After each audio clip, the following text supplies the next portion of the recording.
യേശുവിനാൽ അനുഗ്രഹിക്കപ്പെട്ട ദൈവമക്കളെ,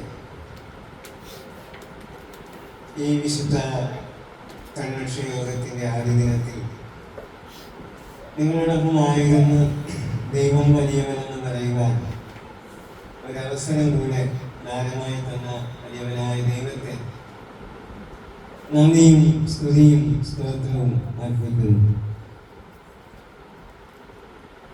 ഇങ്ങനെ ഒരു കൺവെൻഷൻ വളരെ പ്രാർത്ഥനയോടെ സാറ് നമ്മളുമായി സംസാരിക്കുകയും ഒരു പ്രാസംഗികനെ ക്ഷണിക്കണ കാര്യത്തിലൊന്നും സാറിന് വലിയ താല്പര്യമില്ല, ആർക്കുമില്ല. കാരണം അന്ന് അവര് എന്തെങ്കിലുമൊക്കെ പറഞ്ഞു പോകുന്നതിനേക്കാളും ഈ പ്രാർത്ഥനാലയത്തിൽ നിന്ന് വളർന്ന മക്കൾ കുടുംബം ദൈവനാമത്തിലായിരിക്കുന്നത് ഏറെ നല്ലത് എന്ന് സാറ് മനസ്സിലാക്കിയാണ് നമ്മൾ ഒരു കുടുംബത്തെയും ആക്കി വെച്ചിരിക്കുന്നത്. അങ്ങനെ ഈ 6 ദിവസത്തെ ആരാധനയിൽ അധ്യക്ഷനായി സ്നേഹവും ബഹുമാനമുള്ള സാർ തന്നെയാണ്. സാറിന്റെ പ്രാർത്ഥനയും നമുക്ക് ദൈവവചനം ആഴമായി പറഞ്ഞു തരികയും നമ്മൾ വീണ് പോകുന്ന തകർന്നു പോകുന്ന അവസ്ഥകളിൽ നിന്ന് വചനത്തിലൂടെ നമ്മെ കൈപിടിച്ച് നടത്തുകയും ചെയ്യുന്ന സ്നേഹവും ബഹുമാനമുള്ള സാറിനെയും കുടുംബത്തെയും ദൈവം അതിശയകരമായി അനുഗ്രഹിക്കട്ടെ എന്ന് ആശംസിക്കുകയും എനിക്ക് അവസരം തന്നതിനുള്ള പ്രത്യേകമായ നന്ദിയും കടപ്പാടും ഈ സമയം അർപ്പിക്കുന്നു. അതുപോലെ ഈ വരുന്ന 6-ാം തീയതി വരെ ഓരോ ദിവസവും ഓരോ കുടുംബങ്ങളാണ് ഈ ആരാധനയ്ക്ക് നേതൃത്വം നൽകുന്നത്. നാളെ മഞ്ജു സാറും മീനാക്ഷി ടീച്ചറും ആ കുടുംബമാണ്. 3-ാം തീയതി ലോക സജയ് അവർ കുടുംബമാണ്. 4-ാം തീയതി ഞായറാഴ്ച നാലു ദിവസം മത്സരിച്ചാണ് കുടുംബം. 5-ാം തീയതി ലാഡി സുരേഷ് അവരുടെ കുടുംബം. ആദ്യത്തെ ചൊവ്വാഴ്ചയിൽ ഞാനും മീനാക്ഷി ടീച്ചറുമാണ് ആരാധനയ്ക്ക് നേതൃത്വമായി നിർത്തുന്നത്. അന്ന് തന്നെ വൈകുന്നേരം മിൻസിയും അവിടെ മാതാപിതാക്കളുടെ കുടുംബമായിട്ടാണ്. ഈ 6 കുടുംബങ്ങളെയും കർത്താവായ യേശുക്രിസ്തുവിന്റെ നാമത്തിലുള്ള സ്നേഹവും നന്ദിയും സ്വാഗതവും ഞാൻ ഇന്നെ അറിയിക്കുകയാണ്.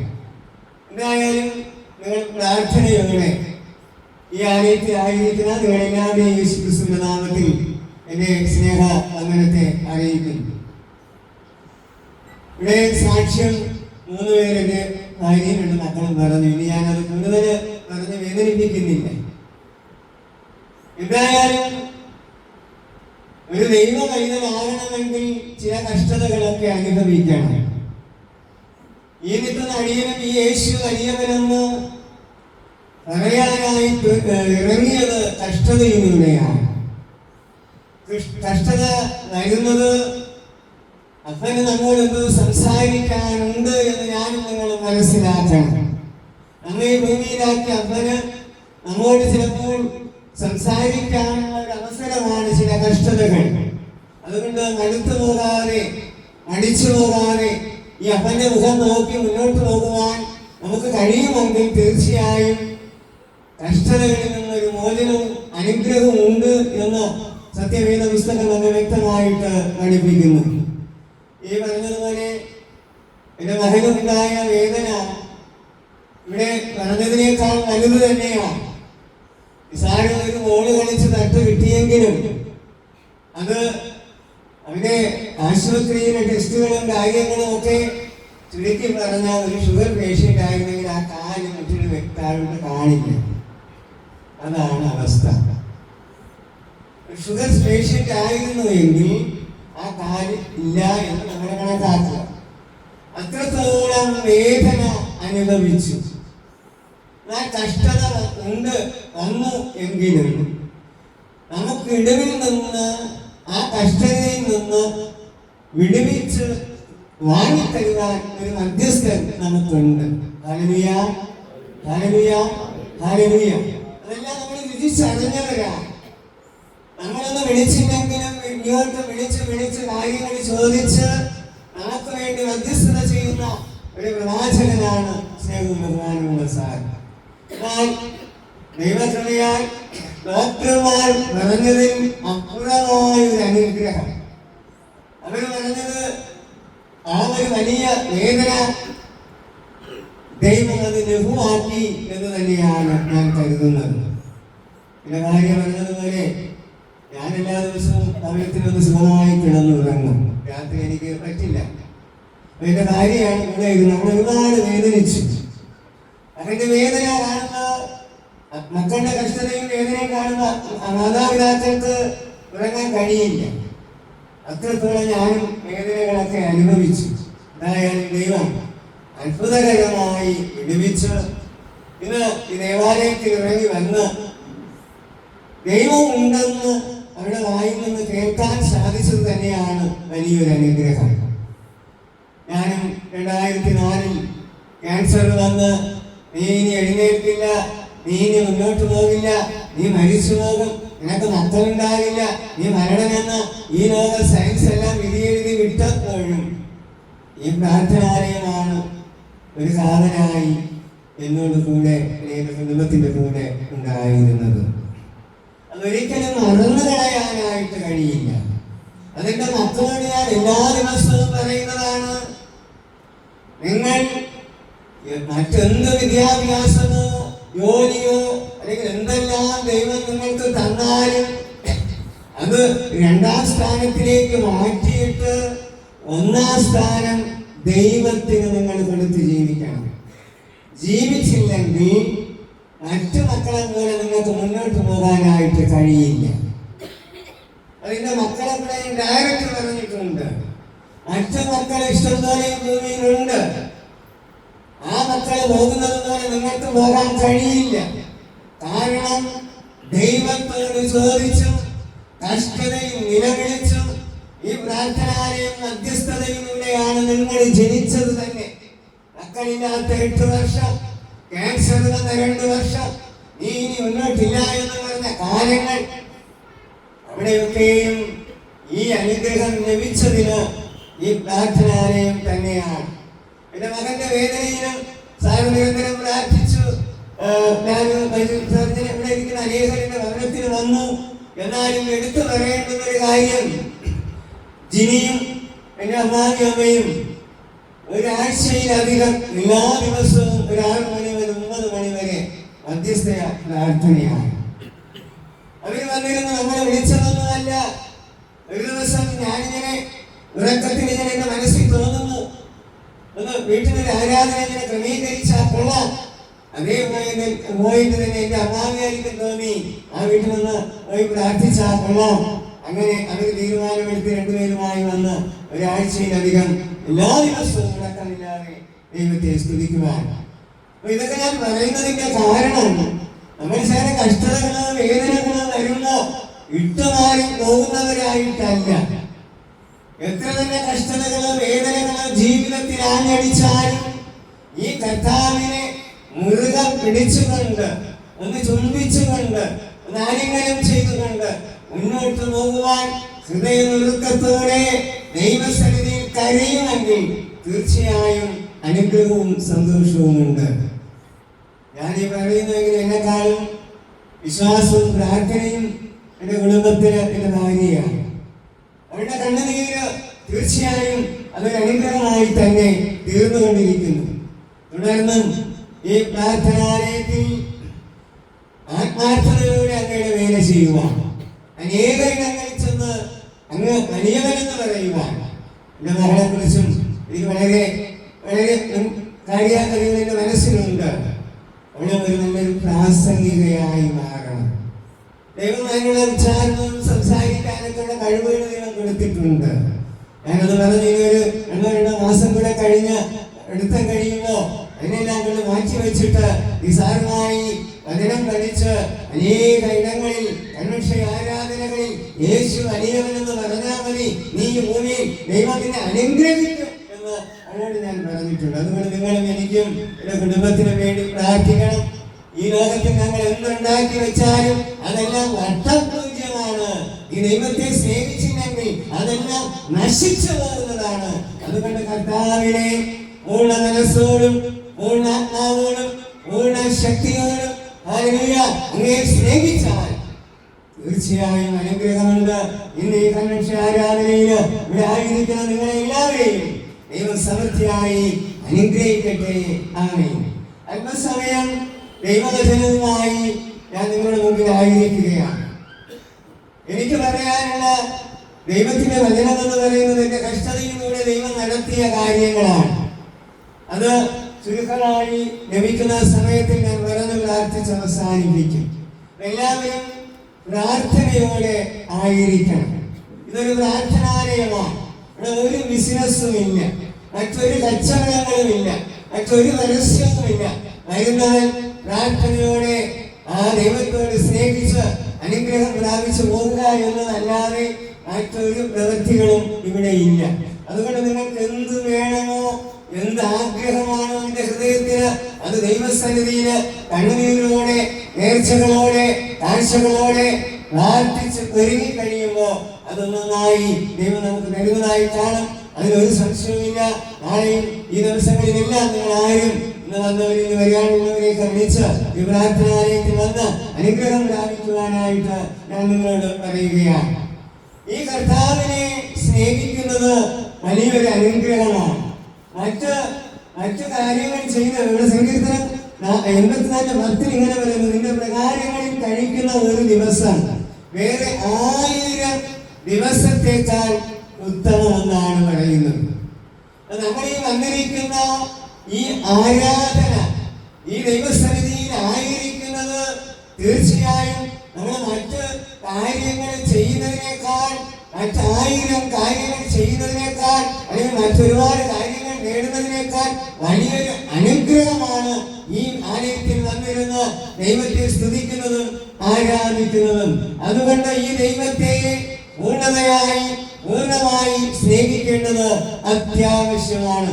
സമയം കിട്ടുമ്പോൾ മാത്രമല്ല, സമയം ഉണ്ടാക്കി ദൈവത്തെ ആരാധിക്കുന്നതാണ് ഏറ്റവും നല്ലത് എന്ന് എനിക്ക് നിങ്ങളോട് പറയുവാനായിട്ടുണ്ട്. ഇവിടെ വേദപുസ്തകത്തിൽ ഈ കർത്താവിനെ ഞാൻ നിങ്ങളും വിശ്വസിക്കണം. കർത്താവ് ഉണ്ടെന്ന് ഞങ്ങൾ വിശ്വസിക്കണം. നമ്മൾ എങ്ങനെയെങ്കിലും പ്രാർത്ഥിച്ച് സമയം കളഞ്ഞു പോകുന്നവരായിട്ടല്ല, അല്ലെങ്കിൽ എന്റെ കഷ്ടത മാറാതിരിക്കുന്നു, എനിക്ക് മുന്നോട്ട് പോകാനായിട്ട് കഴിയുന്നില്ല, എന്റെ കഷ്ടത എന്താണ്, എനിക്ക് ഒന്ന് മാറി പ്രശ്നം എന്താണ് എന്നതിനൊക്കെ ഒരുപാട് ചോദ്യങ്ങൾ നമ്മൾ ചോദിക്കാറുണ്ട്.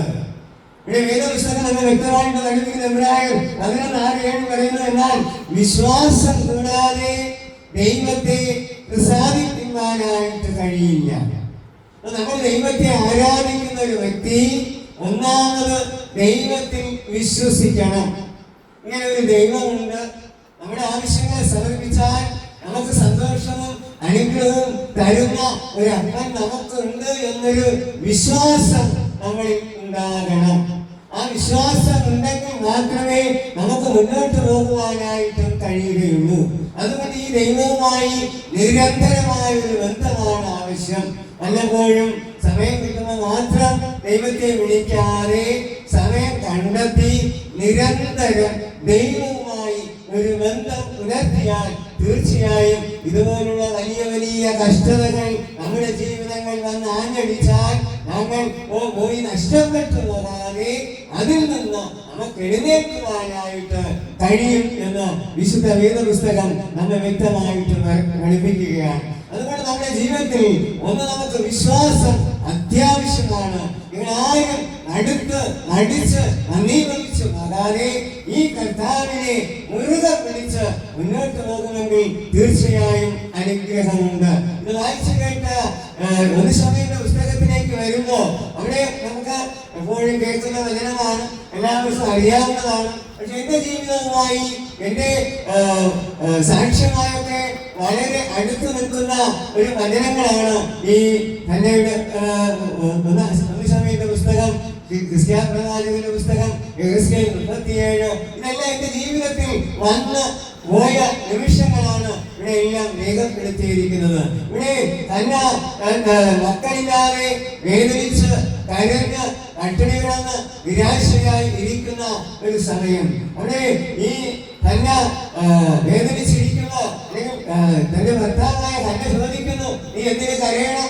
നിനക്ക് 10 പുത്രന്മാരെക്കാൾ ഉള്ള സ്നേഹം ഞാൻ നിനക്ക് തരുന്നില്ലയോ? നിനക്ക് എല്ലാവിധ സാഹചര്യങ്ങളും ഒരുക്കി തരുന്നില്ലയോ? നീ എന്തിനാണ് കരയുന്നത്? യാഗം കഴിക്കാനായിട്ട് കൊണ്ടുപോകുന്ന സ്ഥലങ്ങളിലൊക്കെ അവൾക്ക് ഇരട്ടിയായ ഓഹരി കൊടുക്കാറുണ്ട്. അവിടെ പറയുന്നു, അല്ല സൈന്യങ്ങളുടെ യഹോവ അവർ നമസ്കരിക്കാനും യഹോവയ്ക്ക് യാഗം കഴിക്കാനും ശിലോഹിൽ പോകുക പതിവായി. അവരെ ആണ്ടുതോറും എല്ലാ ആണ്ടിലും അവര് യഹോവയെ നമസ്കരിക്കാനും യാഗം നടത്തുവാനും അവര് ശിലോഹിൽ പോകുന്ന പതിവ് ഒന്ന് പോയി മടുത്തു പോകുന്നവരായിട്ടല്ല, എല്ലാ വർഷവും എല്ലാ ആണ്ടും ദൈവത്തെ അവര് യാഗം കഴിക്കാനും ദൈവസന്നിധിയില് അവിടെ നമസ്കരിക്കാനും പോകുന്ന പതിവുണ്ട്. അങ്ങനെ ദൈവത്തോട് ചേർന്ന് നിൽക്കുന്ന ഒരു കുടുംബത്തിലാണ് ഈ വലിയ കഷ്ടത വന്നിരിക്കുന്നത്. ദൈവത്തോട് ചേർന്ന് നിൽക്കുന്ന ആ കുടുംബത്തിലാണ് തലമുറയില്ലാത്ത വേദന വന്നിരിക്കുന്നത്. ഞാനും എന്റെ ജീവിതത്തിലും വിവാഹം കഴിഞ്ഞ് മക്കളില്ലാത്ത 8 വർഷങ്ങൾ നീ മരണമെന്ന് വിളിച്ച് ആക്ഷേപിച്ച് തളർന്ന് നിന്ദിച്ച കാലങ്ങൾ. ആ അവസരത്തിലാണ് ക്യാൻസർ എന്ന രോഗം ബാധിക്കുന്നത്. ഇനി നിനക്ക് മുന്നോട്ട് പോകുവാൻ, നിനക്ക് മുന്നോട്ട് എഴുന്നേൽക്കുവാൻ, നിനക്ക് ഈ ലോകത്തിൽ ജീവിക്കുവാൻ ഇനി അവസരമില്ല എന്ന് പിശാച് വെല്ലുവിളിക്കുമ്പോൾ ആ വെല്ലുവിളികളെ തകർത്തെറിഞ്ഞുകൊണ്ട് ഈ പ്രാർത്ഥനാലയം മുഖാന്തരം ഇവിടെ ഇരിക്കുന്ന ചില അമ്മമാരുടെ കണ്ണുനീർ മുഖാന്തരം എല്ലാ ബന്ധനങ്ങളെയും ഒട്ടിച്ചെറിഞ്ഞുകൊണ്ട് അങ്ങയെ നിരന്തരം സ്നേഹിക്കുന്ന ഒരു കുടുംബമായതുകൊണ്ട്, അങ്ങയോട് ചേർന്നിരിക്കുന്ന ഒരു കുടുംബമായതുകൊണ്ട് ഈ പ്രാർത്ഥനാലയത്തിൽ ഉണക്കമില്ലാതെ വന്നിരുന്ന നിലവിളിച്ചതിന്റെ ഫലമായിട്ട് നിന്റെ കഷ്ടതകളിൽ, നിന്റെ വേദനകളിൽ, നിന്റെ നിരാശകളിൽ എന്റെ ദൈവം കൂടെ ഇരുന്ന് നിനക്കില്ല, നിനക്ക് ഈ ലോകത്തിൽ ഒന്നുമില്ല എന്ന് പറഞ്ഞ പിശാചിന്റെ മുന്നേ നിനക്ക് തലമുറകളെ തന്നു, നിന്റെ രോഗത്തെ മാറ്റി, നിനക്ക് ഗവൺമെന്റ് ജോലി തന്നു. ഇത്രത്തോളം നടത്തിയ ഈ ദൈവത്തെ സ്തുതിക്കാതിരിക്കാൻ കഴിയുമോ? തന്നെയും ആണ്ടുതോറും ശിലോഹിൽ ചെന്ന് യഹോവയായ ദൈവത്തെ നമസ്കരിക്കുകയും യാഗം ചെയ്യുകയും ചെയ്തിരുന്ന കുടുംബത്തിൽ തലമുറയില്ലാതെ നിലവിളിച്ച് വേദനിച്ച് അനേകരുടെ ദുഷിച്ച വാക്കുകളെ കേട്ട് പട്ടിണി കിടന്ന ദൈവസന്നിധിയില് പ്രാർത്ഥിക്കുവാൻ തുടങ്ങി, കരയാൻ തുടങ്ങി. മനോവ്യസനത്തോടെ അവൻ ദൈവത്തോട് കരഞ്ഞു. എങ്ങനെയാ മനോവ്യസനം എന്ന് പറയുന്നത്? ഇത് സാക്ഷി പറഞ്ഞ എന്റെ മോൻ സാക്ഷി പറഞ്ഞു. എവിടെന്നാ സാക്ഷി പറഞ്ഞത്? അവൻ അധരം കൊണ്ടാണ്, ഹൃദയം കൊണ്ടാണ് പറഞ്ഞത്. ഹൃദയത്തിൽ നിന്നും തട്ടിയാണ് ആ സാക്ഷി. ഹൃദയത്തിൽ തട്ടിയ സാക്ഷ്യമാണ്. പറയാൻ കഴിയില്ല, എന്റെ ദൈവം കൂടെ ഉണ്ട്. നീ ഒന്നിനും തളർന്നു പോകണ്ട. നിന്റെ പിതാവ് ഇതിനേക്കാൾ 2 വർഷത്തോളം ക്യാൻസർ വന്ന് ആശുപത്രിയില് വെള്ളം പോലും കുടിച്ചിറക്കാൻ കഴിയാതിരുന്ന ഒരു കാലമുണ്ട്. ഇന്ന് ഈ മാതൃകത്തിൽ അതാ ഒരു വിരൽ ഇതിനകത്ത് കയറില്ല. ഇന്ന് അത് തന്നെ അവസ്ഥ. ഈ ഒരു വിരൽ മാത്രം അഡ്ജസ്റ്റ് ചെയ്താ കയറുന്നത്. പക്ഷെ നിങ്ങളൊന്ന് ഈ തൊണ്ട കയറുന്നതിന് എന്തെങ്കിലും കുഴപ്പമുണ്ടോ? ഒരു പല്ല് പോയ, ഒരു കളയിൽ പോയ ഒരു വ്യക്തിക്ക് ഇതുവരെ സംസാരിക്കാൻ കഴിയുമോ? ഈ വെച്ചിരിക്കുന്നതല്ല പല്ലും അതിനോടൊപ്പം ഒരു സ്റ്റീൽ മാറ്റർ 18,000 ഒരു സാധനം. ഈ സാധനം എടുത്താൽ എനിക്ക് നിങ്ങളോട് സംസാരിക്കാൻ പറ്റില്ല. ദൈവം എന്തെന്നോ അത്ഭുതം ചെയ്യുന്നത് നോക്ക്. അതുകൊണ്ട് നീ തളർന്നു പോകണ്ട, നീ നിരാശപ്പെടണ്ട. ഇതിനേക്കാൾ വലുത് ദൈവം നിനക്ക് ഒരുക്കി വച്ചിരിക്കുകയാണ്. ദൈവസന്നിധിയില് നേർച്ചയും ദൈവത്തെ യാഗവും നമസ്കരിച്ചത് കൊണ്ട് അവൾക്കുണ്ടായ കഷ്ടതയിലും അവൻ തളർന്നു പോകാതെ ദൈവത്തോട് പ്രാർത്ഥിക്കുകയാണ്. മനോവ്യസനത്തോടെ എന്താ പ്രാർത്ഥിച്ചത്? അടിയന്റെ സങ്കടം നോക്കി അടിയനെ ഓർക്കുകയും അടിയനെ മറക്കാതെ ഒരു പുരുഷ സന്താനത്തെ തന്നാൽ ഞാൻ അവനെ ജീവപര്യന്തം ദൈവത്തിന് തരും. ഞാൻ ചോദിച്ചു വാങ്ങിയതാ.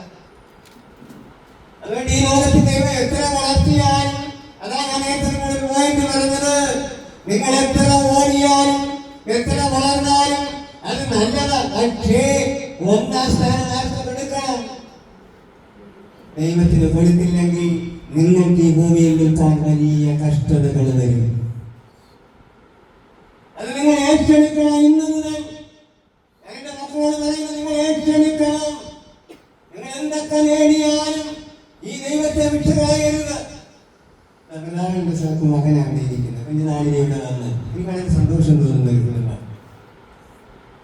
വിദൂരതയും അവർ കുഞ്ഞുനാളിനെയും ഒരു ജോലി കൊടുത്തു. ഒരു പള്ളിയച്ഛനാക്കണമെന്നായിരുന്നു അവരുടെ ആഗ്രഹം. പക്ഷെ ദൈവത്തിന്റെ പദ്ധതി മറ്റൊന്ന്. നീ മറ്റുള്ളവരുടെ കയ്യിലിട്ടാകുന്ന ഒരു ജോലി ലഭിച്ചുകൊണ്ട് നീ ദൈവത്തിന് വേണ്ടി നിന്നെ ദൈവത്തിന്റെ പദ്ധതി അവരിന്ന് ഇവിടെ വന്നിരിക്കുകയാണ്. ഈ ആലയത്തിൽ വന്ന് ദൈവനാമ മഹത്വത്തിൽ വന്നിരുന്ന അവർ വേണമെങ്കിൽ വിചാരിച്ചു ഇത്രയും ദൂരെ എന്തിരിഞ്ഞ് വരണമായി അവരെന്തെങ്കിലും ചെയ്തുകൊണ്ട് പോട്ട് എന്ന് കരുതണ്ടേ? എന്തുകൊണ്ട് കരുതിയില്ല? എന്റെ ദൈവം എന്നെ അനുഗ്രഹിച്ചു, എന്നെ നിർത്തി, ഞാനൊരു പുരോഹിതനാകേണ്ടടുത്ത് ഒരു ഗവൺമെന്റ് ജോലി തന്നു. എന്നാൽ അതിനേക്കാൾ വലുതെന്റെ ദൈവമാണ്, അത് വിട്ടുകളയാൻ പാടില്ലെന്ന് അവന്റെ ഹൃദയത്തിൽ ദൈവത്തിന്റെ കുറിച്ച് വന്നതുകൊണ്ട് അതവൻ അറിയാം. എന്റെ മക്കളോട് ഞാൻ ഇന്നലെ പറയുന്നു, നിങ്ങളെ ദൈവം എത്ര ഉയർത്തിയാലും എത്ര താഴ്ത്തിയാലും ഈ ദൈവം വലിയവനെന്ന് വിളിച്ചുകൊണ്ടേയിരിക്കണം. ഈ ദൈവം വലിയവനെന്ന് വിളിച്ചുകൊണ്ടേയിരിക്കണം. പിശാച് അവന് വേദന ഒന്നും പിശാച് വിചാരിച്ചാണ് അവന് തന്നെ ഇട്ടിരിക്കുന്ന അവൻ കിടന്നൊടുങ്ങി എഴുതിയില്ല. പക്ഷെ ഇന്ന് പിശാച് വളരെ ദുഃഖത്തോടെ വെളിയില്ല. അവൻ എഴിച്ച് അന്തസ്സോടെ അവൻ നടന്ന് ഈ ആലയത്തിൽ ഇറങ്ങി പടികൾ ഇറങ്ങി ആകാരമായി വരുവാൻ എന്റെ ദൈവം അനുഗ്രഹിച്ചു. അത്ര ശക്തിയുള്ള ഒരു ദൈവത്തെ ഞാൻ നിങ്ങൾ ആരാധിക്കുന്നത്. Hallelujah, hallelujah, hallelujah. അങ്ങനെ തന്നെ ദൈവത്തോട് നിലവിളിച്ച് പ്രാർത്ഥിച്ചു, തന്റെ ഹൃദയം കൊണ്ട് ദൈവത്തോട് പ്രാർത്ഥിച്ചു. അതാണ് ഞാൻ പറഞ്ഞത്, അവന്റെ സാക്ഷ്യം ഹൃദയത്തിൽ നിന്നുള്ള സാക്ഷ്യമാണ്. അത് കേൾക്കുമ്പോൾ അറിയാം എത്രത്തോളം വേദനിച്ച അവസ്ഥ. വളരെ വേദനിച്ച്, വളരെ കരയിച്ച്, അവള് വളരെ സങ്കടത്തിലായി. എന്നാൽ അവൻ ദൈവത്തിൽ വിശ്വസിച്ചു, അവൻ ദൈവത്തോട് ചേർന്ന് നിന്നു, അവൻ കരഞ്ഞ് കണ്ണുനീരൊഴുക്കി ദൈവത്തോട് അവൻ കരഞ്ഞു. ആ ഹൃദയം കണ്ട്, കർത്താവേ നീ എന്നെ അനുഗ്രഹിക്കണം, നീ എനിക്കൊരു വൈദ്യുതി തരണം, ഞാൻ അങ്ങേക്ക് വേണ്ടി തരും, അവനെ ഈ ലോകത്തിന്റെ തെറ്റുകൾ ഞാൻ വിട്ട് കളയുകയില്ല എന്ന് തന്നെ നിരന്തരം ദൈവത്തോട് തന്നെ ഹൃദയം കൊണ്ട് സംസാരിച്ചതിനാൽ അവരുടെ അധരം അനങ്ങിയതല്ലാതെ ശബ്ദം കേൾക്കാനില്ലാതിരുന്നു. ഏനി അന്നയുടെ വായി സൂക്ഷിച്ചു നോക്കിയിട്ട് പറയുന്നു, അയ്യോ ഹന്ന മദ്യപിച്ച് അവളൊന്ന് വിച്ചുകയും അറിയുകയാണ് എന്ന്. ഹല്ലേലൂയ. അവൾ പറയുന്നു, ഹന്ന അവൾ പറയുന്നു, ഞാൻ മനോവ്യസനമുള്ള ഒരു സ്ത്രീ, വളരെ നിരാശയിരിക്കുന്ന ഒരു സ്ത്രീ, ഞാൻ വീഞ്ഞോ മദ്യമോ ഒന്നും കുടിക്കുകയില്ല, ഞാനിനി തെറ്റായി ഒന്നും ചെയ്തിട്ടല്ല ഇവിടെ ഇരിക്കുന്നത്, ഞാൻ എന്റെ ദൈവവുമായി, ഞാൻ എന്റെ അപ്പനുമായി, എന്റെ ഹൃദയവുമായി ഒന്ന് സംസാരിച്ചതാ, എന്റെ അപ്പനെ എന്റെ ഹൃദയത്തിൽ ഞാൻ ഏറ്റെടുത്തതാ എന്ന് തന്നെ അവിടെ അറിയുവാനായിട്ട് ഇടയായി. ഹല്ലേലൂയ. തന്നെ അത് പറഞ്ഞ് അനുസരിച്ച് പ്രാർത്ഥിച്ചതിന് ശേഷം തന്നെയുടെ മുഖം എന്ത് ചെയ്തില്ല?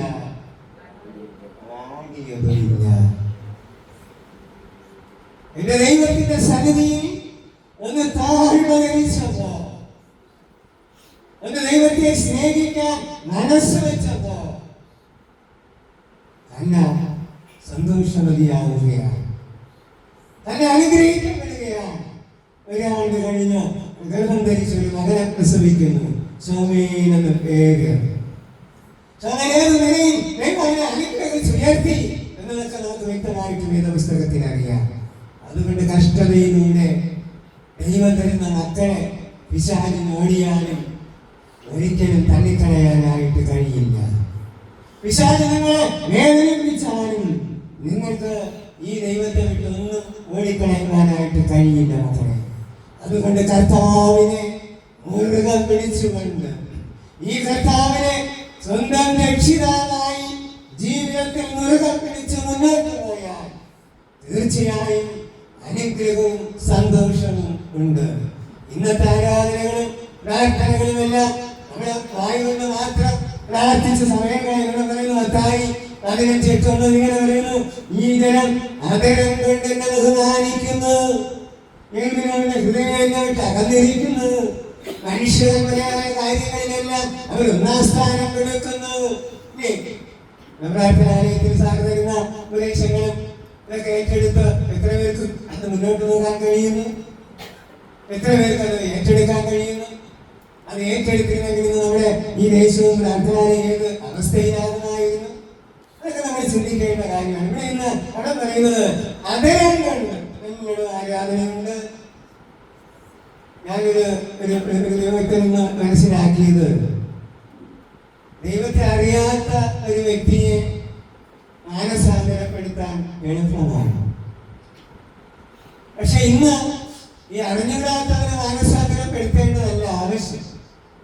എന്നാൽ എല്ലാം ആയിരിക്കുന്ന ക്രിസ്ത്യാനികളെയാണ് ഒന്നാം കാലം മുതൽ മാനസാന്തര പുസ്തകം പഠിപ്പിക്കേണ്ടതെന്നാണ് അദ്ദേഹം പറയുന്നത്. കാരണം നമ്മൾ എല്ലാം തികഞ്ഞു, എല്ലാം അറിയാം, ഞങ്ങളങ്ങ് പോകും എന്നൊക്കെ കരുതി ഇരിക്കുന്നവർക്ക് ഇന്ന് യേശു ആരാണെന്ന് അറിയില്ല. അവർ ആയകൊണ്ട് അതിനെ കൊണ്ട് നിലവിളിച്ചുകൊണ്ടേ ഇരിക്കുകയാണ്. ഹൃദയം കൊണ്ട് ദൈവത്തെ സ്നേഹിക്കാൻ കഴിയുന്നില്ല, ഹൃദയത്തെ ഏറ്റെടുക്കാൻ കഴിയുന്നില്ല, യേശുവിനെ വിശ്വസിക്കാൻ കഴിയുന്നില്ല. ക്രിസ്മസ് ഇല്ല എന്ന് പറയും, ക്രിസ്മസ് ഇപ്പോൾ ഉണ്ട് എന്ന് പറയും. ഇങ്ങനെയുള്ള ഒരു ദുഷ്ടലോകത്തിലൂടെ ഞാനും നിങ്ങളും കടന്നു പോവുകയാണ്. അതുകൊണ്ട് നമ്മൾ ദൈവത്തെ ആരാധിക്കാനുള്ളത് ഹൃദയം കൊണ്ടാണ്. നമ്മുടെ ഹൃദയത്തിലാണ് ദൈവത്തിന് സ്ഥാനം കൊടുക്കേണ്ടത്. ഈ ആരാധന ആലയത്തിന് തരുന്നതെല്ലാം അങ്ങനെയുള്ള ചിന്തകൾ മാത്രമാണ്. അതിനപ്പുറമായി ഒരു പ്രവൃത്തികളും ഇവിടെ ഇല്ല എന്ന് നമുക്ക് മനസ്സിലാക്കുവാനായിട്ട് കഴിയും. തന്റെ കഷ്ടതയിൽ ദൈവത്തോട് ചേർന്ന് നിൽക്കുന്നത് നമുക്ക് കാണുവാൻ കഴിയും. തന്നെ വിശ്വസിച്ച ദൈവത്തെ എന്നെ അനുഗ്രഹിക്കും, കർത്താവിനോട് ചേർന്നാൽ എനിക്ക് അനുഗ്രഹം തരും എന്നൊരു വിശ്വാസം അവിടെ കാണുവാനായിട്ട് കഴിയും. അതുകൊണ്ട് തന്നെ നമ്മുടെ ജീവിതങ്ങളിൽ വേദനകളോ പ്രയാസങ്ങളോ നിരാശകളോ ഒക്കെ ആഞ്ഞടിച്ചാലും ഈ യേശുവിനെ നിങ്ങൾ മുറുകെ പിടിച്ചു നിന്നോളണം, ഒരിക്കലും വിട്ടുകളയരുത്. രണ്ടാമതായി യശയ്യാപ്രവാചകന്റെ പുസ്തകം 38-ാം അധ്യായത്തിലേക്ക് വരുന്നു. അവിടെ ഒരു ക്രിസ്ത്യ രാജാവിനെ കുറിച്ച് നമുക്കറിയാം. ഈ കഥ എല്ലാവർക്കും അറിയാവുന്ന സംഭവങ്ങളാണ്. കഷ്ടതകൾ വരുന്നത് ദൈവത്തെ അറിയാൻ തന്നെയാണ്. യേശു കർത്താവ് തന്റെ ശിഷ്യന്മാരുമായി ഇങ്ങനെ കടന്നു പോകുമ്പോൾ തന്റെ ശിഷ്യന്മാർ യേശുവിനോട് ചോദിക്കുകയാണ്, ഒരു വ്യക്തി കുരുടനായിരിക്കും,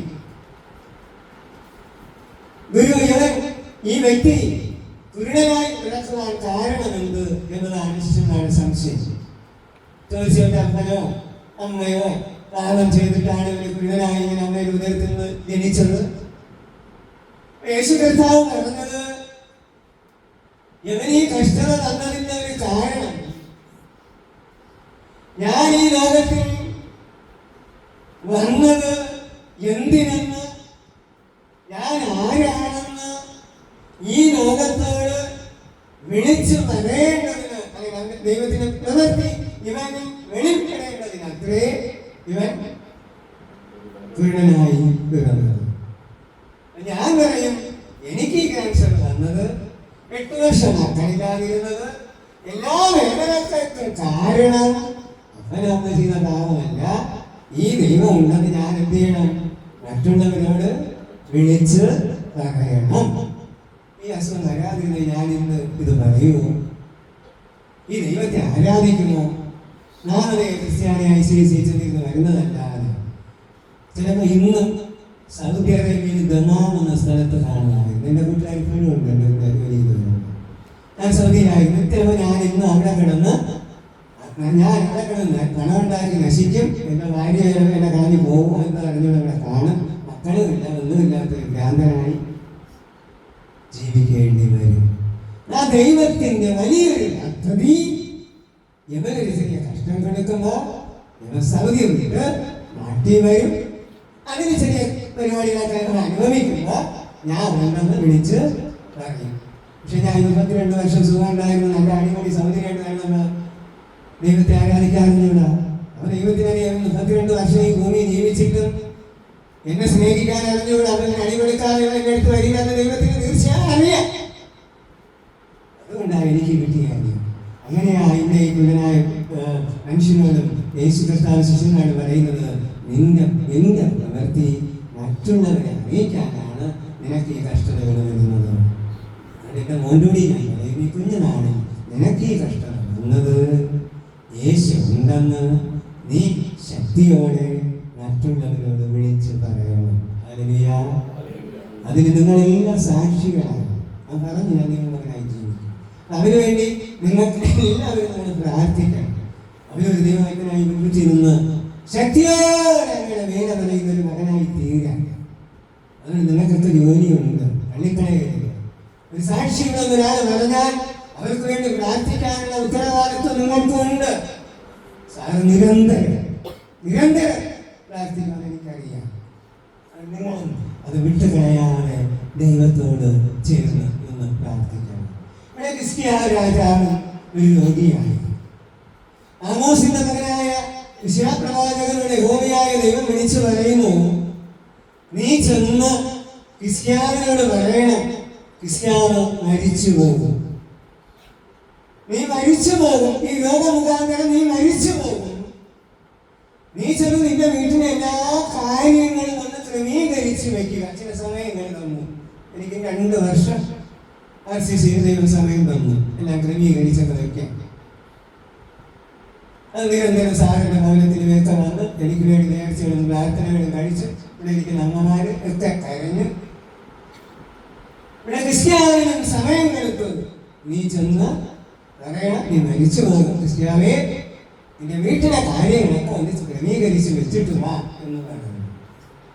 ഞാൻ ഈ വാക്ക് പറഞ്ഞു കേട്ട ആ നിമിഷം ക്രിസ്ത്യാവ് എന്താ ദൈവത്തോട് ചെയ്തത്?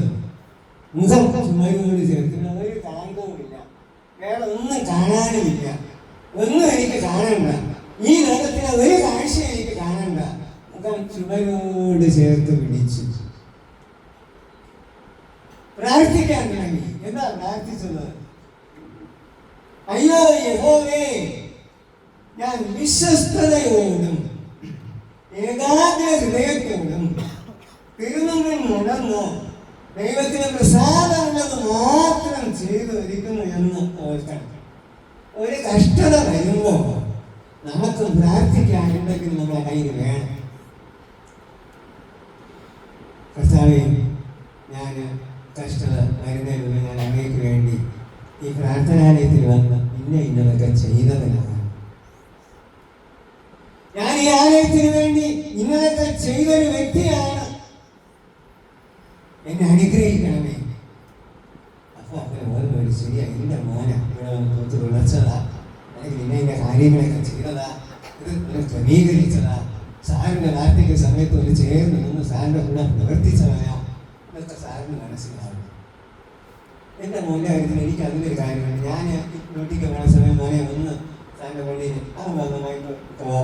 ഓണാക്കി പാട്ടൊക്കെ വെച്ച് മൈക്കൊക്കെ സെറ്റ് ചെയ്ത് എല്ലാ കാര്യങ്ങളും ക്രമീകരിച്ച് ചെയ്തൊരു വ്യക്തിയാണ് എൻ്റെ മകൻ. അപ്പൊ ഞാനത് ചിന്തിക്കുന്നത്, അവൻ കർത്താവിന്റെ സന്നിധിയിൽ ഇത് ചെയ്തത് അവൻ ഓർത്ത് കാണും. അവൻ എന്റെ സന്നിധിയിൽ വന്ന് എനിക്ക് വേണ്ടി ഹല്ലേലൂയ ദേവാലയം തുറന്നിട്ടവനാ, ഇന്ന കാര്യങ്ങൾ ചെയ്തവനാ. അതുകൊണ്ട് അവന് തള്ളിക്കളയാൻ കാണില്ലാന്ന് ദൈവത്തിന് അറിയാം. ഇവിടെ ഈ ക്രിസ്ത്യാനി പറഞ്ഞത് അത് തന്നെയാണ്. അല്ലയോ ദൈവമേ, ഞാൻ വിശ്വസ്തയോടെയാണ് നിന്റെ സന്നിധിയിൽ നിന്നത്. ഏകാഗ്ര ഹൃദയം, വേറെ ഹൃദയത്തിന് ഒരു കാന്തവും എനിക്കില്ല. മുമ്പിൽ നടന്ന് അങ്ങേക്ക് പ്രസാദമുള്ളതെല്ലാം ഞാൻ ചെയ്തിരിക്കുകയാണ്. അതുകൊണ്ടാണ് എന്നെ ഓർക്കണമേ, കലയും പറഞ്ഞ് എന്നെ ഓർക്കണമേ എന്ന് പ്രാർത്ഥിച്ചു. ഈ പ്രാർത്ഥിച്ച് നാക്ക് ഉള്ളിൽ ഇടുന്നതിന് മുമ്പേ യഹോവയായ ദൈവം യെശയ്യാ പ്രവാചകനോട് വിളിച്ചു പറയുന്നു, ഇത് പറഞ്ഞ് നടുമുറ്റം വിട്ടു മാറുന്നതിന് മുമ്പ് യഹോവയായ ദൈവം യെശയ്യാ പ്രവാചകനെ വിളിച്ചിട്ട് പറയുന്നു, അല്ലയോ യെശയ്യാവേ, നീ ചെന്ന് ഹിസ്കിയാവിനോട് പറ, അവന്റെ ആയുസ്സിനെ ഞാൻ 15 സംവത്സരം കൂടെ ഇതാ ഊട്ടിക്കൊടുക്കുന്നു. കാരണമെന്ത്? എന്തിനാ ഊട്ടിക്കൊടുത്തത്? ഞാൻ നിന്റെ പ്രാർത്ഥന കേട്ടു, ഞാൻ നിന്റെ കണ്ണുനീര് കണ്ടു. ഹല്ലേലൂയ. നിന്റെ പ്രാർത്ഥനയും നിന്റെ കണ്ണുനീര് അപ്പന്റെ തുരുത്തിയില് നേരം കണ്ടെത്തിയപ്പോൾ നീ മരിച്ചു പോകുമെന്ന് നിന്റെ കാര്യങ്ങൾ ക്രമീകരിക്കാൻ അയച്ച ദൈവം നിന്റെ കണ്ണുനീര് നിന്റെ ഹൃദയവിചാരം അപ്പന്റെ അടുക്ക എത്തിയപ്പോൾ ആ നിമിഷം മുറ്റം വിട്ട് മാറുന്നതിന് മുമ്പേ വിളിച്ചു പറയുന്നു, നീ ചെന്ന് പറ അവന്റെ ആയുസ്സിന് ഒന്നും സംഭവിക്കില്ല. 15 സംവത്സരം കൂടി ഊട്ടി കൊടുത്തു. ഹല്ലേലൂയ. എനിക്ക് 15 ദിവസമാണ് RCC വിധി എഴുതിയിട്ടത്. വാഴത്തട പോലെ വീട്ടിൽ കിടക്കുന്ന നിമിഷം, മുടിയെല്ലാം തൊഴിഞ്ഞ സമയം, ഇവിടെയെല്ലാം കറുത്ത് കരുവാടിച്ചെല്ലാം ഊട്ടിയിരിക്കുന്ന ഒരു കാലം, ഒരു വാഴ പിടിച്ച് അതിനെ വിണ്ടി വെട്ടിയിട്ടിരിക്കുന്നത് പോലെ കറ്റലിന്റെ സൈഡിൽ ഇങ്ങനെ ചത്തു കിടക്കുന്ന ഒരു മനുഷ്യൻ. ഇന്ന് ഇത്രത്തോളം ഈ ദൈവം അനുഗ്രഹിക്കണമെങ്കിൽ നമ്മുടെ ദൈവം ശക്തനാണ്. Hallelujah, hallelujah, hallelujah. നമ്മുടെ ഏത് അവസ്ഥയിലും, നമ്മുടെ ഏത് വേദനയിലും ഇവിടെ നിൽക്കുവാൻ പ്രാപ്തനാണ് നമ്മുടെ ദൈവം. എന്തെങ്കിലും കഷ്ടതകളോ വേദനകളോ വരുന്നുണ്ടെങ്കിൽ ഞാനും നിങ്ങളും വിശ്വസിക്കേണ്ടത് നമ്മളിൽ നിന്ന് തെറ്റ് അല്ലെങ്കിൽ കുറവ് എവിടെയോ സംഭവിച്ചിട്ടുണ്ട്, എവിടെയോ പ്രശ്നങ്ങൾ സംഭവിച്ചിട്ടുണ്ട് ജീവിതത്തിൽ. അതാണ് ഈ കഷ്ടത, അതാണ് ഈ വേദന, അതാണ് ഈ നിരാശ, മുന്നോട്ട് പോകാൻ കഴിയാതിരിക്കുന്നത്. അല്ലാതെ കർത്താവിനോട് യഥാർത്ഥമായി സ്നേഹിച്ച് കർത്താവിന് അടുക്ക നിൽക്കുന്നവരെ ആരും ദൈവം തള്ളിക്കളയുന്നില്ല, ഉപേക്ഷിക്കുന്നില്ല, വിട്ടുകളയുന്നില്ല. അതാണ് നമുക്ക് മനസ്സിലാക്കുവാനായിട്ട് കഴിയുന്നത്.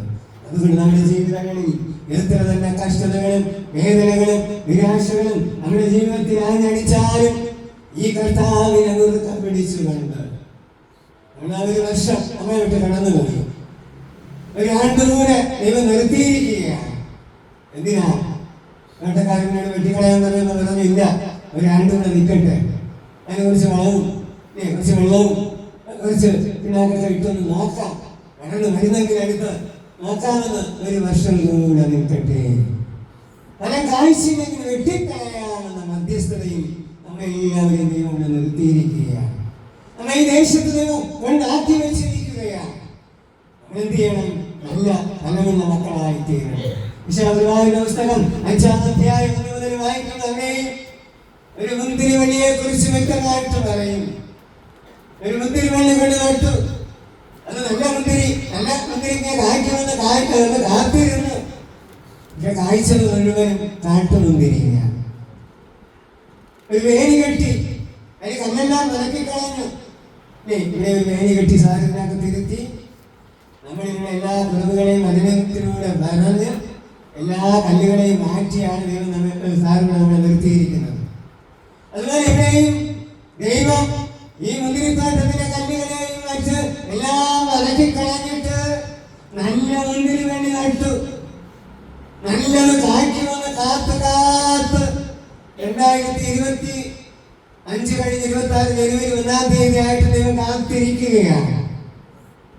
നമ്മളെല്ലാവരും ഇന്നലെ രാത്രി ഒരു പുതിയ വർഷത്തെ വരവേൽക്കാൻ നല്ല ചാർജായി, നല്ല ഉന്മേഷമായി കണക്കൊക്കെ വെച്ച് കത്തുന്നു എല്ലാം തീരുമാനം എടുത്തിരിക്കുകയാണ്.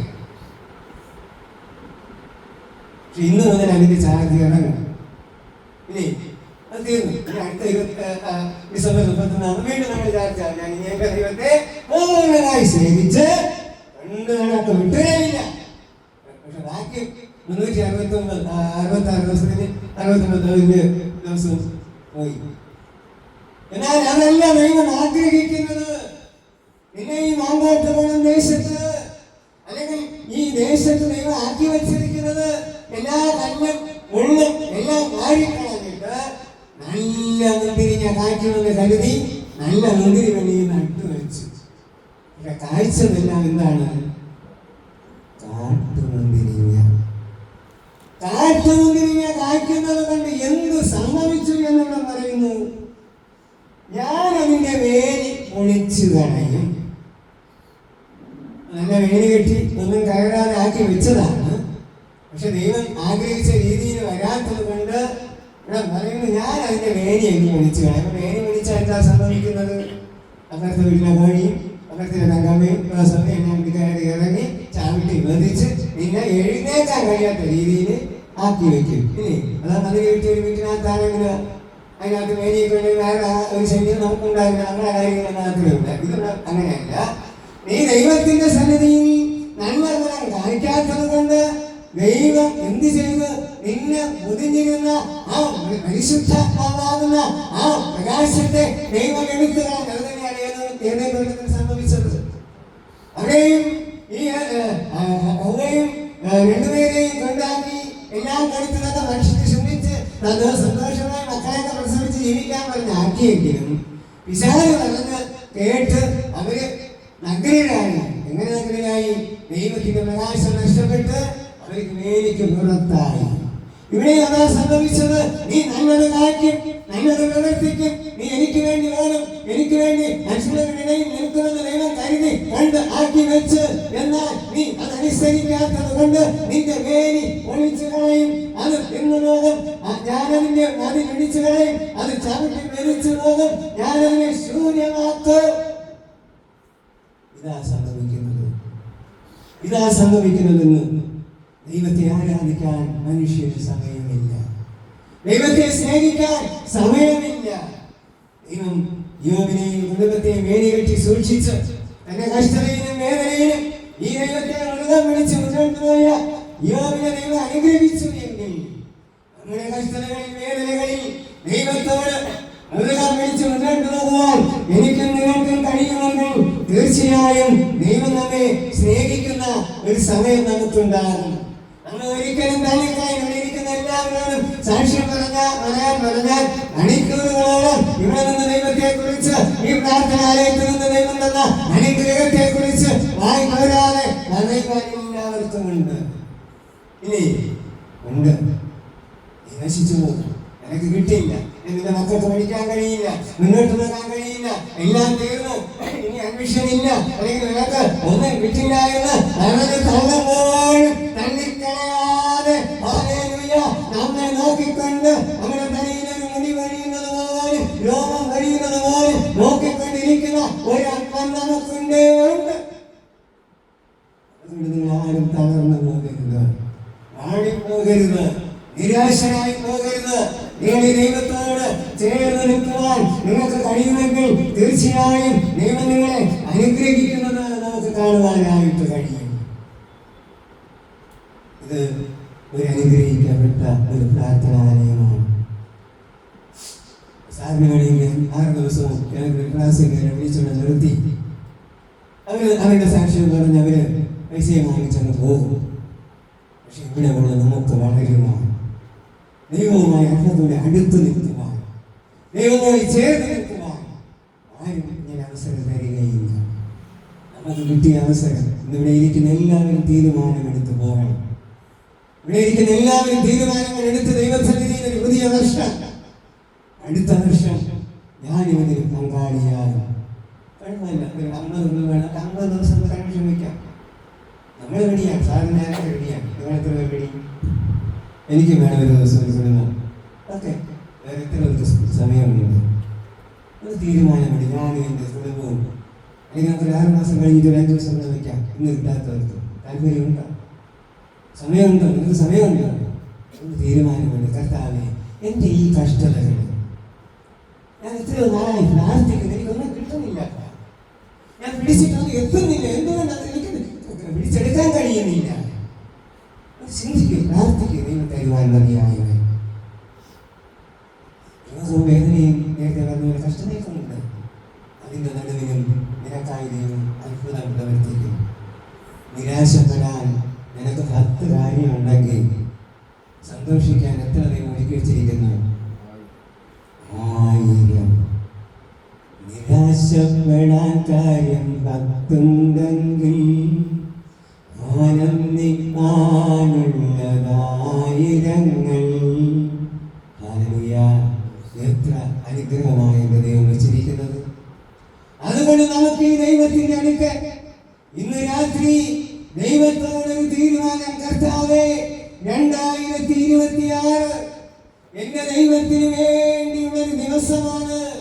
ഞാൻ ഒരിക്കലും വിട്ടുകളയില്ല. ഈ പ്രാർത്ഥനാലയത്തിൽ ആരാധന മുടക്കില്ല. ഞാൻ ദൈവത്തോട് ചേർന്ന് നിൽക്കും. എന്റെ കുടുംബത്തിൽ, എന്റെ വ്യക്തിപരമായ ജീവിതത്തിൽ, എന്റെ മക്കൾക്ക് ഒരു അനുഗ്രഹം തന്നേ മതിയാകൂ. എന്നെ പ്രാർത്ഥിച്ചതുപോലെ പ്രാർത്ഥിക്കണം. എന്നെ പ്രാർത്ഥിച്ചു. എന്താ പ്രാർത്ഥിച്ചത്? അടിയാൻ ഓർക്കുകയും അടിയാന്റെ സങ്കടവും എല്ലാം ഓർത്ത് അടിയനെ മറന്നു കളയരുതേ എന്ന് പ്രാർത്ഥിച്ചു. ആ ദൈവത്തിന്റെ സന്നിധിയിൽ നമുക്കും പ്രാർത്ഥിക്കാം. ഞാൻ അങ്ങയുടെ മകനാണ്, ഞാൻ അങ്ങയുടെ മകളാണ്, എന്നെ വിട്ടുകളയരുതേ എന്ന് ക്രിസ്ത്യ പ്രാർത്ഥിച്ചു. ഞാൻ അങ്ങയുടെ മുമ്പിൽ ഏകാഗ്ര ഹൃദയത്തോട് വിശ്വസ്തയോടെ നിന്നൊരു വ്യക്തിയാണ്, എന്നെ തള്ളിക്കളയരുതേ എന്ന്. യോബിനെ കുറിച്ച് ദൈവം പറയുന്നു, ഈ നിഷ്കളങ്കൻ, നേരുള്ളവനും ദൈവഭക്തനും ദോഷം വിട്ടകലുന്നവനുമാണ് യോബ്. ദൈവം പറയുന്നു അവന്റെ കഷ്ടത, ഉള്ളങ്കാലം വിചങ്കരവരെ കഷ്ടത വന്ന് ഭാര്യയും മക്കളും ഭാര്യ ബന്ധുക്കളും എല്ലാവരും ഉപേക്ഷിച്ച് തള്ളിക്കളഞ്ഞെങ്കിലും 140 സംവത്സരം ജീവിച്ച് തന്റെ സ്നേഹിതർക്ക് വേണ്ടി മാത്രം പ്രാർത്ഥിച്ച് മക്കളുടെ മക്കളെ 4 തലമുറ കാണുവാൻ യോബിന് ദൈവം അവസരം കൊടുത്തു. നോഹയെ കുറിച്ച് ദൈവം പറയുന്നു, നോഹ നീതിമാനും തന്റെ തലമുറയിൽ നിഷ്കളങ്കനുമാണ്. നോഹ ദൈവത്തോട് കൂടെ നടന്നു. നമ്മുടെ ജീവിതങ്ങളിൽ ഈ കർത്താവിനെ മുറുകെ പിടിച്ചുകൊണ്ട് ഈ പ്രാർത്ഥനാലയത്തിൽ നമുക്ക് ലഭിക്കുന്ന അവസരങ്ങളെ പാഴാക്കി കളയാതെ എത്രത്തോളം ദൈവത്തോട് ചേരുവാനായിട്ട് കഴിയുമോ? അത് നമ്മൾ മറ്റെവിടെയെങ്കിലുമൊക്കെ ചെന്ന് പള്ളിക്കാർക്ക് നമ്മള് സ്കൂളിൽ പഠിക്കുന്ന കുട്ടിക്ക് നമ്മൾ ട്യൂഷൻ കൊടുക്കും അല്ലേ? എന്തിനാ ട്യൂഷൻ? നമ്മുടെ സ്കൂളിൽ അല്ല CBSE സ്കൂളിൽ വലിയ സ്കൂളിലൊക്കെയാണ് നമ്മുടെ മക്കളെ പഠിച്ച് എൻ്റെ മക്കളെ പഠിച്ചു. എന്നാലും അവർക്കൊരു ട്യൂഷൻ കൊടുക്കും. എന്തിനാണ് കൊടുക്കുന്നത്? കുറച്ചുകൂടെ അറിവ് ലഭിച്ച് കുറച്ചുകൂടി പഠിച്ച് മാർക്ക് ലഭിക്കണം. അപ്പം നമ്മൾ മനസ്സിലാക്കണം, നമ്മൾ CBSE പള്ളിയിൽ നമ്മൾ ഇന്നത്തെ ആരാധന അനുസരിച്ച് 15 അല്ലെങ്കിൽ 16 മാർക്കേ നമുക്ക് സ്വർഗ്ഗരാജ്യത്തിൽ കിട്ടുള്ളൂ. ഞാൻ എഴുതി വെച്ചാണ്, നിങ്ങൾ പോയി കാണാൻ വേണ്ടി സംസാരിക്കാം. നിങ്ങൾ ഇന്ന് എഴുതി വെക്കണം. CBSE പള്ളിയിൽ നടങ്ങാതെ പോവുകയും കൃത്യമായി കാണിക്കുകയും കാര്യങ്ങളെല്ലാം ചെയ്യുന്ന നമ്മൾ മരിച്ച് അടക്കമിട്ട് യേശുവിൽ അവിടെ വിളിച്ച് അവിടെ വലിയ ഗതിക്കുമല്ല ലക്ഷങ്ങളുമായിട്ട് നമ്മൾ പോകുമ്പോൾ അത് യേശുവിളിക്കും. CSI പശുക്കൂടെ പണി നിന്നവരൊക്കെ ഈ സമയത്ത് വരി നിങ്ങൾ ഗുഡ് ഡേ സെന്റർ പ്രാർത്ഥനാലയത്തിൽ വരെ പോയിട്ടുണ്ട്? ഇല്ല. അപ്പോൾ നിങ്ങൾക്ക് 15 മാർക്കേ ഉള്ളൂ. അവിടെ പിന്നീട് പറയും നിത്യനരകത്തിലേക്ക് പോകാം. എന്നാൽ പ്രാർത്ഥനാലയത്തിൽ ചെന്ന് ആ പ്രവാചകൻ പറഞ്ഞത് എന്തെങ്കിലുമൊക്കെ മരിച്ചവരുണ്ടോ എന്ന് കേൾക്കാൻ നമ്മൾ എല്ലാവരും ചാടികളെ കഴിക്കും. നമ്മൾ അവിടെ ചെന്ന് കൊണ്ടാക്കില്ലേ ഗുഡ് ഡേ സെന്റർ പ്രാർത്ഥനാലയം യുഗായുഗം വേദനയില്ലാത്ത, ലോണൊന്നും എടുക്കാത്ത, കടഭാരമില്ലാത്ത, മക്കളെ പ്രസവിക്കാതെ നല്ല സുഖമായി ആഹാരമൊക്കെ കഴിച്ച് പാടി സ്തുതിച്ചു കൊണ്ടിരിക്കുന്ന ഒരു സ്ഥലത്ത് ഗുഡ് ഡേ സെന്റർ പ്രാർത്ഥനാലയം. അതായിരിക്കും ദാസ് ഭയങ്കര പ്രസംഗിച്ചെങ്കിൽ മുന്നിക്കാണ് കയറി വരുമെന്തോ എന്നൊക്കെ നമ്മൾ ചിന്തിച്ചിരിക്കുന്നത്. അതുകൊണ്ടാണ് ഈ പ്രാർത്ഥനാലയത്തിൽ വരാൻ നിങ്ങളെ നിർബന്ധിക്കുന്നത്. നിങ്ങൾ ആരോടെങ്കിലും സാറിനൊക്കെ ദിവസമായിട്ട് പൈസ വല്ലതും ചോദിച്ചു തരാൻ നിങ്ങൾ കൊടുക്കുമായിരിക്കും നിങ്ങൾ, പക്ഷെ ആരോടും ചോദിക്കുന്നില്ല, അങ്ങനെ ആരെയും കേട്ട് മാറ്റുന്നില്ല. ഇവിടെ വരാൻ പറയുന്നത് നിങ്ങൾ ഈ വചനം പഠിക്കണം. ഇത് പഠിച്ച് നിങ്ങൾ 100 മാർക്ക് വായിക്കണം. അതിനുള്ള ആൾക്കാർ ഇവിടെയൊക്കെ ഉണ്ടായിരിക്കും. ഞാൻ അമ്മ ഇവിടെ ഇരിക്കണം. കുഞ്ഞുനാളിലേ ഇവിടെ കൊണ്ടുവന്ന് ഏറ്റവും മഴയെന്ന് പറഞ്ഞ് മേക്ക് ചെയ്ത് നടത്തുന്ന ദൈവം ഉയർത്തി എനിക്ക് ഗവൺമെൻറ് ജോലി തന്നതുപോലെ എളിയ മകൻ ഒരു ജോലിയൊക്കെ കൊടുത്ത് ഇന്ന് എന്നെക്കാളും ശക്തിയോടെ ആഴമായ ചിന്തകൾ സംസാരിക്കാൻ എളിയ മകൻ ദൈവം അനുഗ്രഹിച്ചു കൊണ്ടിരിക്കുകയാണ്. എനിക്ക് വളരെ സന്തോഷമാണ്. എളിയ മകനുമായി നല്ല വലിയ പ്രസംഗത്തിന് ഞാൻ കേട്ടുകൊണ്ട് ഇരുന്നിട്ടുണ്ട്. അത്രത്തോളം ദൈവം വളർത്തി. അതുകൊണ്ട് ഞാൻ നിങ്ങളുടെ രഹസ്യങ്ങളെ പറയുന്നത്, നിങ്ങൾ വിട്ടുകളയാതെ, ഈ പ്രാർത്ഥനാലയത്തെ വിട്ടുകളയാതെ നിങ്ങൾക്ക് ജീവിതത്തിൽ ലഭിച്ചൊരു വലിയ അനുഗ്രഹമാണ്. ഞാൻ ആരെയും കുറ്റം പറയുന്നതല്ല, പള്ളിയും കുറ്റം പറയുന്നതല്ല. ഞാൻ ആരും പെട്ടവനാണ്, അതിന് പെട്ടെന്നുകൊണ്ടാണ് പറയുന്നത്. നമ്മൾ രക്ഷ പ്രാപിക്കണമെന്ന്, നിത്യരാജ്യത്തിലെത്തണം എന്തെങ്കിലും ആഗ്രഹമുള്ളത് ഈ പ്രാർത്ഥനാലയവുമായി ബന്ധപ്പെട്ട് ഈ ആഴമായ വചനങ്ങൾ പഠിച്ച് ദൈവവുമായി ചേർന്ന് നിന്റെ കഷ്ടതയിലും നിന്റെ വേദനയിലും നിന്റെ നിരാശയിലും അതിൽ നിന്നൊരു മോചനം നിനക്ക് ലഭിക്കണമെങ്കിൽ തീർച്ചയായും ഈ അപ്പനെ ചോദിച്ചു മുന്നോട്ട് പോയാൽ ഒരു തടസ്സവും നിനക്കുണ്ടാകില്ല. ഇടയ്ക്കിടയ്ക്കുണ്ടാകുന്ന കുഞ്ഞുമക്കളുടെ രോഗങ്ങൾ, ഇടയ്ക്കിടയ്ക്കുണ്ടാകുന്ന ആശുപത്രിവാസങ്ങൾ, ഇതിനൊക്കെ ഒരു മോചനം തീർച്ചയായും ഉണ്ടാകും. ഇതിനൊരു മാറ്റവുമില്ല. ഇതിനേക്കാളും സാക്ഷ്യം നിങ്ങൾക്ക് വേണം. ഒരു വിരൽ പോലും കയറാത്ത എന്നെ ഈ കണ്ണ് കാണത്തില്ല. ഇത്രയും ഒക്കെ നഷ്ടപ്പെട്ട് എല്ലാം പോയെങ്കിലും എല്ലാം ഉള്ളവനേക്കാൾ ദൈവം വലിയവനെന്ന് പറയുവാൻ ദൈവം എന്നെ ഒരുക്കി.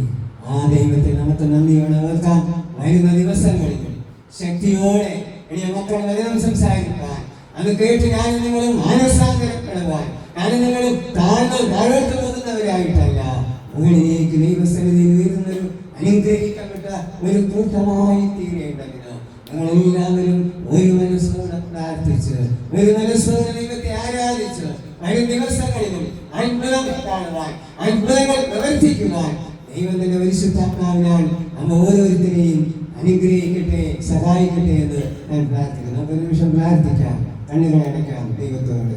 Hallelujah, hallelujah, hallelujah. കർത്താവേ, അങ്ങ് ശക്തനാണ്, അങ്ങ് ബലവാനാണ്. കർത്താവേ, ഞങ്ങൾ വിശ്വസിക്കുന്നു. നമുക്ക് പാടാം. യേശു മാത്രം മതി, യേശു മാത്രം മതി, യേശു മാത്രം മതി എനിക്ക്.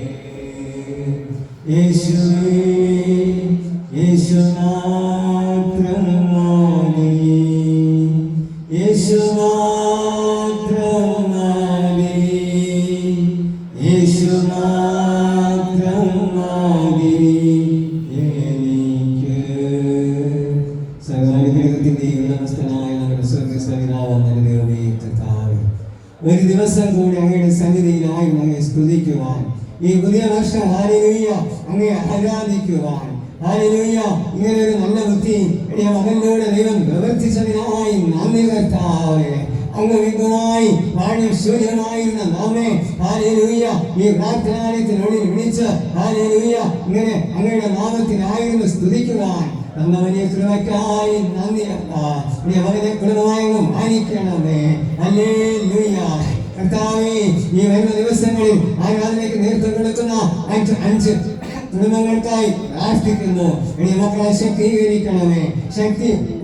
ശക്തിയോടെ നമ്മുടെ കുടുംബം വന്ന് സാക്ഷീകരിക്കാൻ, വചനം പറയുവാൻ, ഞങ്ങൾക്ക് അനുഗ്രഹമായി തീരുവാൻ എല്ലാ മക്കളെയും ഒരുക്കണമേ എന്ന് പ്രാർത്ഥിക്കുന്ന കർത്താവേ. ധ്യാനത്തിനുള്ളിലായിരുന്നു കൊണ്ട് നിലവിളിക്കുന്ന മക്കൾക്കായി പ്രാർത്ഥിക്കുന്നു. രോഗികളായിരിക്കുന്നവരുണ്ട്, പല വിധത്തിന് വേദനിക്കുന്നവരുണ്ട്, ആക്സിഡന്റുകളായിരിക്കുന്ന മക്കളുണ്ട്. ഹല്ലേലൂയ. എല്ലാ മക്കളുടെ പേരും ദൈവ സാന്നിധ്യം പകരണമേ. ഞങ്ങൾ വെറുതെ പോകുന്നവരായിട്ടല്ല എന്റെ ദൈവനാമത്തിൽ ഇരുന്നത്. വേറെ ഒരു ദിവസത്തെക്കാൾ 1000 ഉത്തമെന്ന് വേദപുസ്തകം പഠിപ്പിക്കുമെന്ന കർത്താവേ, ഞങ്ങളെ അനുഗ്രഹിക്കണമേ. ഇത് കേട്ട വചനങ്ങള്, ഇത് കേട്ട സാക്ഷ്യം, ഹല്ലേലൂയ, അതെല്ലാം ഞങ്ങളുടെ ജീവിതത്തിന് ഒരു അനുഗ്രഹമായി മുതൽക്കൂട്ടായി എന്നത് ഒരുക്കി തരണമേ എന്ന് പ്രാർത്ഥിക്കുന്ന കർത്താവേ. എല്ലാ മക്കളുടെ പേരും ദൈവ സാന്നിധ്യം കൂടെ ഇരിക്കണമേ. ഹല്ലേലൂയ.